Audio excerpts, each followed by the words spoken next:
morning, just a real quick one. Been working on getting the cavalry ready for sharp practice and gotten 2/3 of it done. Got the 8 cavalry for both sides. I've got the horse holders to represent when the guys leave the horses and move off as skirmishers. And I'm just finishing up the skirmishers, but should be able to get another game this weekend, which I'm excited about. And I'll have to brush up on the sharp practice cavalry rules. These guys are all Perry plastic, except for 2 Perry metal, the officers. And then, of course, the horse holders, the vignettes are they're from Perry. I think after I get this done, the only thing left really I need to do is the time period doctor, which there's a phenomenal vignette miniature that I've seen for Perry. It's a wagon with a doctor, an assistant surgeon, and some casualties. So, well, it looked phenomenal on the website. I assume it's going to be phenomenal in reality as well. Still haven't cleaned up from the last battle. The Confederates will be retreating off to the southeast. They'll have a map. They'll regroup in Stanford, do some recruiting, and the Union will move that direction to try to push them farther south, and or southeast, whichever. There's a road to the southeast, so we'll see what happens. Stanford is got a lot of roads out of it, as you'll see on the map. So that's it. Getting ready to go to work. It came out pretty good. Cavalry's always a pain. At least it was only 18 units, or 18 guys, excuse me. So, and then having to do the extra, like metamorphosis with the horse holder and with the skirmishers, it makes probably the most complicated unit on the field. But I think it'll be fun. These guys will have Sharps carbines, so they'll be popping off like 2 shots in a turn. If I've ever read those rules, with breech loading rifles compared to muzzle loading, but the range will be shorter. But they'll be able to move, dismount, and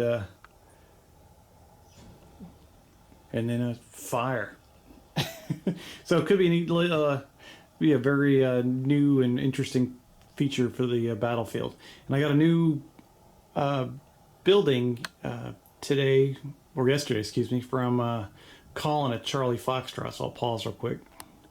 I got the Tidewater home from I think it's the New World, from Colin at Charlie Foxtrot yesterday. That thing came, I ordered this like the same day as some guy that was in some stuff from a guy in Texas, I think.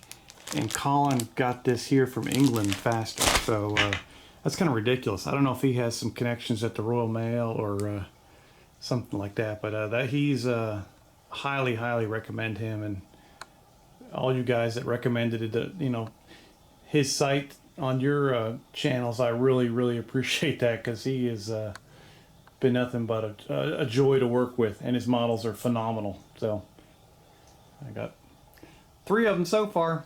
Hope to get more. Well, I actually got some ones for the Peninsular War over there too that I haven't put together yet. When I get my next General d'Armée game together, I just want to finish up my. I had a big line of to-do stuff over here, and it's just down to pikemen now. So these guys will get done for my next game of Infamy. Oh, I forgot. I also have some gripping beast Arab soldiers too that I'm going to use too. So I'm going to paint both of those, and then that'll be ready for the next phase with 2 more. I'll have all the mercenary units done for the little fantasy world that I'm creating. So that's that. They came out well. They got their carbines on their the back of their saddles ready. I don't like the look of them on the legs. I kind of like them stuffed back there, but that works for me. I've been just watching some battle reports. I think I've been watching battle. Somehow I stumbled on Oathmark, and I've been just watching battle reports on that, it's kind of different. I know it was made after Age of Sigmar was created for those guys that didn't really like that system. I didn't play very little I didn't play any Warhammer stuff. I painted a couple of the models. That's about it. Never really played it because it just kind of didn't seem to do it for me. But might be something I can put a little spin on and try with my Infamy campaign. I've already tried Lion Rampant. I'll probably try that again at some point. And just, and it's fun reading a rule set even if you don't play it sometimes. It's kind of nice to just have something to read there. So that's what's happening. Congrats again for the Union for their final. They've got their first victory knocked out, and we'll be fighting a battle at in Stanford here, hopefully this weekend.